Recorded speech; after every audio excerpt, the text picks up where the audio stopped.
The betrayal-revealed days passed with tense talks and silent threats. The Council's promises felt hollow to General Mark. His instincts told him that not everyone wanted peace. One night, Mark received an encrypted message from an unexpected source, a low-ranking Council officer who feared the secret group sabotaging the peace. The message revealed a plan, a secret attack on Earth's medical ships, intended to provoke full war and blame humans for breaking the truce. Mark's jaw tightened as he read the details. The Council's shadow faction was more dangerous than he thought. He shared the information with Lisa and his trusted commanders. We cannot wait. We must act first, but carefully. Mark ordered the fleet to quietly intercept the planned strike before it began. When the secret attack fleet approached Earth's medical convoy, they were met by human warships lying in wait. The battle was quick and brutal. Earth's forces destroyed the attackers with minimal losses. News of the foiled attack spread quickly through the galaxy. The Council was forced to admit the truth. The lead envoy, Talon, came again to Mark with a heavy heart. You were right. A faction tried to drag us into war. We will act against them. Mark nodded. Justice is only the start. We will watch closely. The Council's laughter was gone, replaced by fear and respect, but Mark knew the real fight was still ahead. Asterisk key. Rising storm. With the betrayal exposed, the Council faced turmoil. Many members demanded swift action against the rogue faction, while others remained silent. Uncertain or secretly supportive of continued conflict, General Mark used the moment to push for reforms. We want peace, but it must be lasting. We will stand guard, not just for Earth, but for the entire galaxy's future. Mark sent diplomats to help rebuild trust with Council members willing to cooperate. But the Shadow faction was not finished. Late one night, a powerful explosion rocked a key Council station. Evidence showed it was sabotage, meant to intimidate and derail peace efforts. Mark's fleet was ready. The human warships patrolled every sector, intercepting suspicious activity. A tense calm fell over the galaxy. But the threat lingered like a storm on the horizon. Anna's sacrifice had united humanity. They were no longer just a rising power. They were guardians of justice, and Honor. Mark stood on the deck of the Resolute, looking out into the stars. We've won a battle, but the war for peace is far from over. Asterisk knew the galaxy had changed. The Council, once dismissive and arrogant, now saw humanity in a new light. They were no longer the newcomers to be underestimated. They were a force to be reckoned with, guardians who demanded respect. General Mark's steady leadership and the sacrifice of Anna had shifted the balance of power.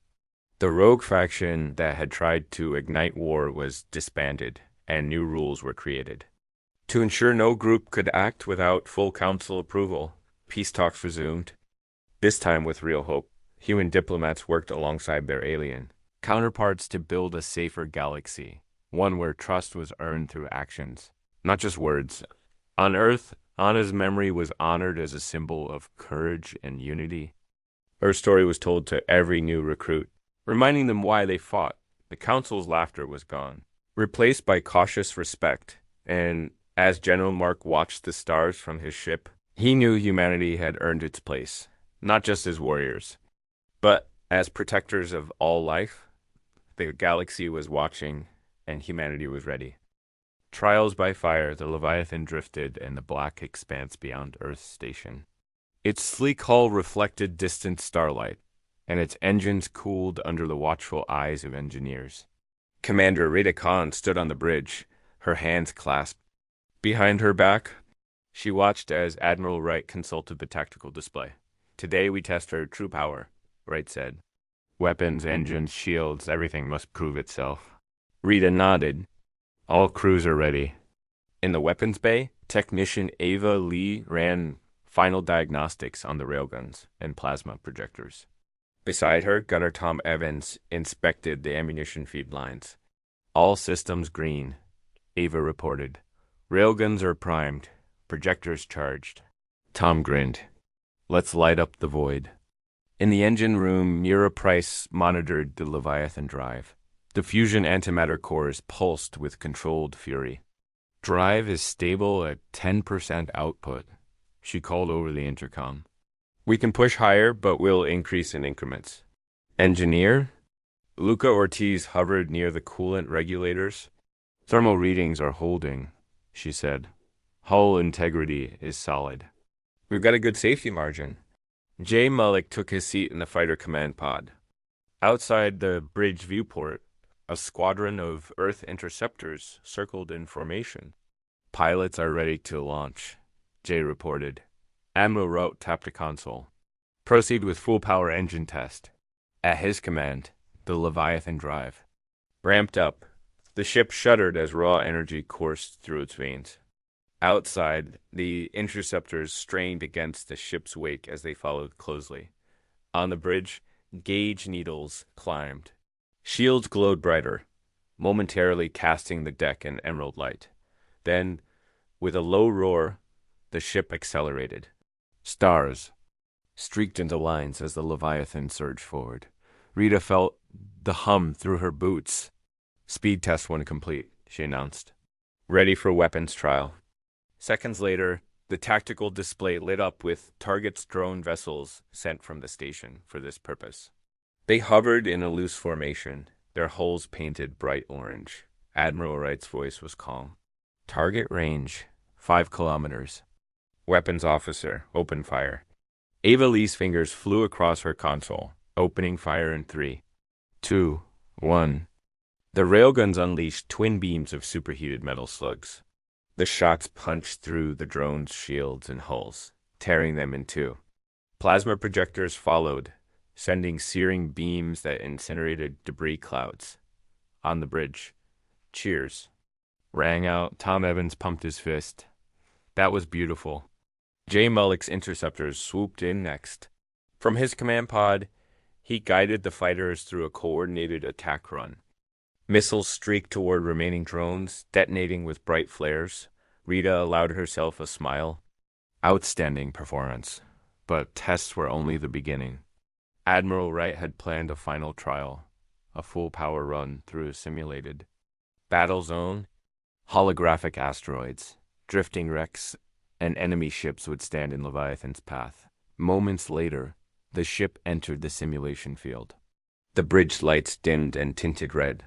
The tactical display showed dozens of hostile vessels converging on the Leviathan. Wright's voice held a note of excitement.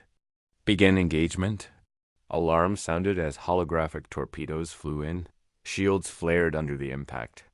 Engineer Luca didn't flinch. She adjusted shield frequencies, sending reinforcements to weak sectors. Shields at full strength, she sighed. No structural damage detected. Admirals and commanders watched as the Leviathan streaked through the simulated fleet. Railguns cut through swarms of small fighters. Plasma projectors carved lanes through destroyer-class holograms. Then came the hardest test, an asteroid field thick with debris. The tactical map blinked warnings. Wright barked an order. Evasive maneuvers. Jay Mullick took control of the helm. He steered the ship with precision, weaving between rock formations. Explosions rocked the hull as stray fragments struck. But the Leviathan shrugged them off. Its new alloy hull flexed rather than cracked dot at the field's end. The final holographic dreadnought loomed. It was 10 times the size of Leviathan and bristled with simulated weapon batteries. Admiral Wright leaned forward. Fire everything. Ava Lee opened all weapon banks. Railguns boomed. Plasma projectors sizzled. The dreadnought's shields weakened under sustained assault. The hull shuddered. With a final salvo, the Leviathan's beams pierced the ship's core. On the bridge, the final explosion filled the view screen with blinding light. When it cleared, only drifting wreckage. Remain. Silence followed. Then Rita whispered, "We did it." Admiral Wright turned to her. "The Leviathan has passed every test. It's ready for deployment." A cheer rose from the crew. Even the pilots let out whoops of excitement. Jay Mullick gave a thumbs up. Let's show the galaxy what Earth built. Outside, the real stars beckoned. Beyond lay the unknown, awaiting the Leviathan's first mission. And with this ship, humanity carried a new legend into the void, from junked to juggernaut. The ultimate weapon was born. Asterisk the maiden voyage, the morning after the successful trials. The Leviathan lay poised at the edge of Earth's station. Beyond its hull, the void pulsed with silent promise. Inside, crews moved with urgent purpose. Reports had arrived overnight. A remote colony world, Aurora V, was under blockade by coalition warships. The colonists had begged for aid. Now, Earth's first warship would answer that call. Commander Rita Khan stood on the dock, watching as supply shuttles ferried last-minute stores aboard. She felt a tight knot in her chest equal parts, pride and nerves. Admiral Jonas Wright joined her. "This is it," he said quietly. "Aurora V depends on us." Rita nodded. "Then let's not keep them waiting." Below decks, Lieutenant J. Malik and pilot Samuel Nash climbed into their fighter pods. Outside their windows, the hangar's floodlights gleamed off the Leviathans. "Sleek wings." Samuel tapped his console. "Systems green." Jay checked his targeting arrays. "I'll cover the flanks. Let's show them Earth's might." The two pilots shared a determined grin before the hangar doors rumbled open in the corridors. Engineer Luca Ortiz and technician Mira Price ran final checks on critical systems. Luca inspected the coolant conduits. "Heat levels are nominal." Mira reviewed the shield harmonics. Frequencies locked. They exchanged a relieved look. "Nothing will catch us by surprise," Luca said. Marine Captain Talia Roberts assembled her squad at the main armory. The Marines' combat suits gleamed under the lights. "Remember your training," she instructed.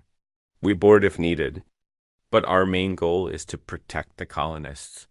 Her squadmen nodded, weapons slung over their shoulders. Each knew the stakes. Moments later, the Leviathan slipped free of the station. Its engines flared, and the ship surged into the black. Outside, Jay and Samuel led a squadron of interceptors in escort formation. The void fell away as they raced toward Aurora V. As they neared the colony's system. The Leviathan sensors picked up multiple enemy signatures. 3 destroyers and a cruiser, arrayed in the blockade. The coalition ships orbited the planet, their weapons trained on the colonists' orbital defenses. Admiral Wright studied the tactical map. "We'll approach from the dark side," he ordered. "Use the planet's shadow to mask our arrival." The ship angled toward Aurora V's night side, hull cutting through the darkness. Shields hummed as the gradient star's light flickered across the surface. Jay's voice crackled in Rita's ear. "Blockade ships in sight." Approaching fast. On the bridge, tension crackled like static dot at 5,000 kilometers. Admiral Wright gave the command, "Open fire." Railguns thundered, cutting silent lines through space. Plasma projectors flared, streaking green arcs toward the nearest destroyer. The coalition vessels were taken by surprise. Their shields flickered under the assault. One destroyer exploded. In a brilliant bloom of sparks and debris, Jay and Samuel dove into action. Fighter wings weaved between enemy fire, drawing attention away from the Leviathan. Missiles zipped past the warship's hull, harmless against its adaptive shields. In the comm channel, Samuel shouted, "Keep them busy. They won't break through." Meanwhile, Luca and Mira monitored system status. "Shields holding," Luca reported. "Engines at full thrust." Myra eyed the reactor readouts.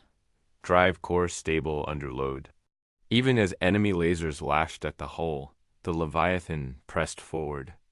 Its new alloy hull flexed instead of cracking, shrugging off hits that would have torn lesser ships apart. The cruiser's weapons targeted the warship, but with each salvo the shields held. Admiral Wright saw an opening. He pointed at the tactical map. "Concentrate fire on the cruiser's port side. Cut its shields, then disengage." Ava Lee charged the railguns, and with a synchronized volley, the beams struck the cruiser's flank. The shields collapsed in a ripple of light. The Leviathan's plasma projectors then fired a sustained beam, slicing through the cruiser's hull. It crumpled, tumbling away in pieces. With 2 blockade ships destroyed, the remaining destroyer attempted to flee. Rita seized the moment. "Pursue and finish them," she ordered. Jay's fighters accelerated, and within seconds, they disabled the last ship's engines. On Aurora V, the colonists watched from their orbital stations as the Coalition blockade shattered. Relief ships streamed out from behind the planet's horizon. Messages of gratitude flooded Earth's cum lines. Back on the Leviathan's bridge, Rita allowed herself a tired smile. Blockade broken. Colony saved. Admiral Wright looked at her with pride. The galaxy will hear this day. In the aftermath, the Leviathan escorted the relief convoy past Aurora V's orbit, ensuring safe passage. As they departed the system, Rita reflected on the journey from scrap to Warship. They had transformed worthless junk into the galaxy's most feared weapon, and now they'd use it to protect humanity. Above her, the stars shone with new significance. Beyond them lay countless worlds, some in need, some in threat. And with the Leviathan at their side, Earth's future had never been more secure. Asterisk, the Council's wrath far across the void on Valoria Prime. The Arcanist Coalition's Grand Council convened in alarm. Their marble chamber, normally filled with measured debate, echoed with shouts. Ambassador Harrell stood at the center, his pale face etched with fury. Earth has shattered our blockade, he declared. They wield our own scrap against us, and now they protect their own. The council elder, a stooped figure draped in silver robes, raised a trembling hand. This is not a gesture of peace, the elder warned. It is provocation. We must act before Earth becomes unstoppable. Murmurs rippled through the assembly. Harold's eyes glittered. Assemble the fleet. We will forge our justice in their bones. Within hours, the Coalition's shipyards hummed with urgent activity. Docked cruisers and destroyers were fitted with extra weapon banks. Missile silos were restocked, and shield harmonics were retuned for maximum power. Engineers worked through the night, calibrating quantum torpedoes and refitting fighter wings. The Council's decree rang clear. Earth must pay for its insolence. Meanwhile, news of the Coalition's mobilization rippled through the galaxy. Trading posts and diplomatic stations buzzed with rumors of an impending showdown. Merchants sold out rare ores at inflated prices. Refugee worlds filled their evacuation ships. Even distant systems charted new jump routes to avoid the brewing. Conflict. Fear spread as fast as the Leviathan's reputation. On Earth's orbital station, the Leviathan prepared for its next mission. In the command center, Admiral Jonas Wright studied incoming transmissions. Council fleet muster is near. The Tyrene Corridor? He said, pointing to the holographic map. They're dispatching at least 20 warships, cruisers, destroyers, even carriers. Commander Rita Khan's jaw tightened. They mean to challenge us directly. In the fighter bays, Lieutenant Jay Mollick and pilot Samuel Nash ran final. Checks on their interceptors. Jay keyed his coms. Let's make sure we're ready. We may be outnumbered, but we're not outclassed. Samuel's grin was steady. I've flown through worse storms. Let's show them why they fear humans. Outside their pods, fighters gleamed under hangar lights, armed to the teeth. Below decks, engineer Luca Ortiz and technician Myra Price oversaw core diagnostics. Luca traced coolant lines on a tablet, drive on full standby. We'll need every ounce of thrust and power. Mira adjusted the reactor dampeners. Shields on auto-reinforce. If they break our hull, we lose more. Then pride. They shared a determined nod machines and minds in perfect sync. In the Marine Armory, Captain Talia Roberts addressed her squad. The Marines' armor glinted silver and black. We may board their vessels if necessary, she said. But our priority is to protect the Leviathan. Keep to the hull. Watch for enemy boarding teams. Her squad tightened their grips on pulse rifles, eyes steeled for any threat. On the bridge, Admiral Wright opened a secure channel to Ambassador Harrell's flagship. A stately cruiser filled the viewport, its bow bearing the Coalition's crest. Harrell's face appeared in the comm. Earth must surrender the Leviathan, he intoned, or we will reduce your ship to scrap and use its remnants as a warning to others. Rita stepped forward, voice calm but resolute. You gave us your junk. We built a weapon to defend our people. We will not surrender. If you wish to fight, meet us in the Tyrene corridor. We stand ready. She closed the channel before Harold could reply. On the bridge, a hush fell, respect for her courage, and dread for the coming battle. Admiral Wright turned to Rita. We assemble Strike Group Alpha at your command. On the tactical map, the Leviathan's escorts arrayed themselves around the warship like guardian lions. Destroyers and frigates, some built from Earth's own designs, took up position. When you're ready, Commander. Rita drew a deep breath. She thought of the colonists saved at Aurora V. She recalled the scrap that became their warship. Above all, she remembered humanity's will to survive. She nodded, prepared to jump. We engage on my mark. Moments later, the Leviathan's engines flared. The convoy slipped into a subspace tunnel, vanishing from terrestrial sensors. The stars ahead stretched into lines, then blinked back into points as they emerged in the Tyrene corridor. On the final scanners, the Coalition fleet loomed, 20 ships in battle formation. Their weapons primed, their intent clear. The corridor's rocky walls reflected the glow of fusion engines and targeting beams. Ahead lay the Council's wrath. Incarnate. At Rita's side, Admiral Wright whispered, "This is it." She gripped the rail of her command chair. Around her, the crew braced themselves. In a heartbeat, silence reigned, then the calm before the storm. Open fire on their lead cruiser, Rita ordered. Show them what humans can do. With that command, the Leviathan and its escorts surged forward into the greatest test. Yet, word count, 781 asterisk into the maelstrom. Void erupted in a thunder of fire as the Leviathan and its escorts charged the Coalition fleet. Bright beams lanced across space, and missile trails arced toward enemy hulls. Commander Rita Khan stood. On the bridge, voice steady. All batteries fire at will.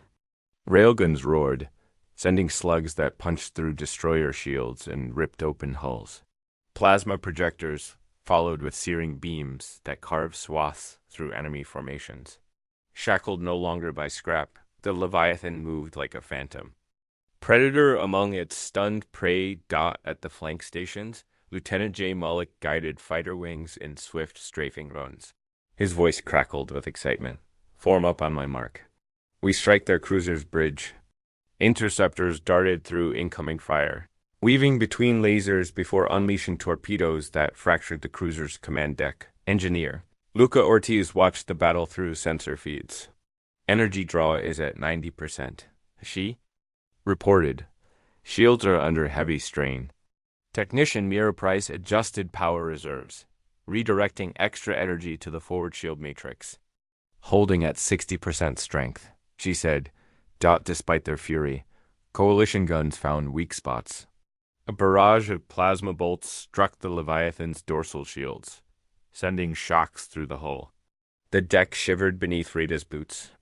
On the comms, Marine Captain Talia Roberts barked orders. Boarding teams to Bulkhead 9. They're breaching our port side. Red emergency lights flashed as hatches slid open. Shadowy figures in black armor flowed through the breach. Energy. Blades in hand, the Marines met them in a corridor choke point. Pulse rifle fire lit the gloom, and grenades flashed in the darkness. Talia personally engaged a Coalition swordsman, her bayonet finding purchase in his chest. Back on the bridge, Admiral Jonas Wright monitored the boarding zones. Rita, they've split their force. Half their fleet backs us up, half is trying to take the ship. Rita's eyes narrowed. We cut them down here. She turned to Ava Lee. Lock railguns on those capital ships and concentrate volleys. Push them back into the fray. Ava steered the targeting reticle toward two cruisers advancing from the rear, firing in 3, 2, 1. Two narrow beams of superheated slugs tore into the lead cruiser's starboard engines. It tumbled, in a blaze of sparks, forcing its companion to veer off to avoid collision. Outside, Jay's fighters capitalized on the opening. Break left. Focus on that fleeing destroyer, he shouted. The pilots obeyed, flanking the enemy vessel and unleashing a barrage of missiles that cratered its aft section. The destroyer spun wildly before drifting inert. Inside the ship, Talia's Marines had repelled the boarding squads. Breathing hard, she rallied her team. Secure the corridor. Seal the hatch. Bulkheads slammed shut, trapping the enemy soldiers in a sealed chamber. She radioed the bridge. Boarders neutralized. No friendly losses. Rita allowed herself a brief smile. Good work. All hands, steady as she goes, she surveyed the tactical map. 12 coalition ships remained, their formation fractured. The enemy flagship, a massive dreadnought, loomed ahead, its weapons primed and glowing. Admiral Wright's voice was quiet but intense. That flagship is their command ship. If it falls, the fleet will scatter. Rita's hand hovered over the firing control. Then let's finish this. As the Leviathan gathered power for a final strike, the dreadnought charged its main. Battery. A blinding orb of energy formed at its bow, growing larger by the second. In seconds, it would fire a beam capable of tearing the Leviathan apart. Rita held her breath. Ready weapons. She locked eyes with Wright. On my mark. Fire. The bridge braced for impact. Outside, the two ships' energies collided in a storm of light and fury. Word count. 773 asterisk. Victory forged in light. The Leviathan shuddered under the dreadnought's charged beam. The collision of energies lit the void in brilliant white. On the bridge, alarms sounded as shields buckled, but engineer Luca Ortiz remained calm. Divert all power to forward shields. She called. Technician Myra Price redirected energy, and the shields flared back to full strength. At Rita Khan's command, the Leviathan's weapons unleashed their full fury. Railguns thundered, and plasma projectors flared. Dozens of superheated slugs and searing beams struck the dreadnought's hull in unison. The enemy ship lurched, its main battery faltered, and then its shields collapsed in a cascade of sparks. Admiral Jonas Wright didn't hesitate. Fire the Leviathan drive stabilization pulse. He ordered. A pulse of antimatter-infused energy radiated from the warship's core, overloading the dreadnought's power grid. The enemy ship's engines groaned and exploded outward in a blinding flash. Debris scattered like fireflies against the darkness. In the aftermath, silence reigned. Only the Leviathan's subtle hum and distant crackle of ruptured shields remained. On the bridge, Rita exhaled slowly. They're retreating, she said. J. Moloch's voice crackled over the comms. Destroyers and frigates are withdrawing. They know when they're beaten. Outside the viewport, coalition vessels limped away, leaving fractured formations behind. In the fighter bays, Samuel Nash guided his squad back to the Leviathan's flank. We lost 5 fighters, but we took out 8 enemy ships, he reported. Jay added, not bad odds when they outnumber us. Marine Captain Talia Roberts stood in the main corridor, overseeing the wounded Marines and tending to minor hull breaches. Station medics are on it, she radioed. No critical injuries. She allowed herself a tired grin. We held the line. As the Leviathan regrouped with its escorts, Admiral Wright activated the secure com channel to Earth. Leaders, the Council fleet has been routed, he announced. The Leviathan stands undefeated. On Earth, celebrations erupted. Stations rang with jubilation. Messages of pride flooded every corner of human space. The planet's leaders hailed the crew as heroes. Back on the Leviathan, Rita walked the decks, greeting her team. She found Luca and Myra in the reactor room. The cores glowed softly, undisturbed. Luca smiled tiredly. We built this ship from junk, she said. Now it has saved our people. Myra nodded. And no scrap remains unnoticed. Rita then met Jay and Samuel in the fighter bay. The veterans clapped each other on the back. Samuel laughed. We've earned a good flight after this. Jay touched the hull affectionately. This beast carried us through hell. Finally, Rita visited Talia and her Marines. The soldiers stood at attention, armor dented but spirits high. Talia saluted.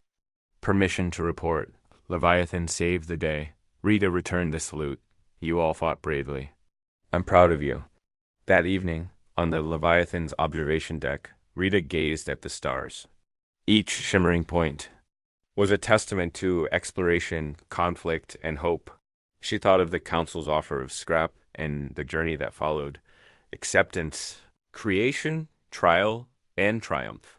Admiral Wright joined her, holding 2 steaming cups of synth coffee. He handed one to her. To Leviathan, he toasted. May she guard humanity for centuries to come. Rita clinked the cup against his. To humanity, she added. May we always rise from the ashes of doubt.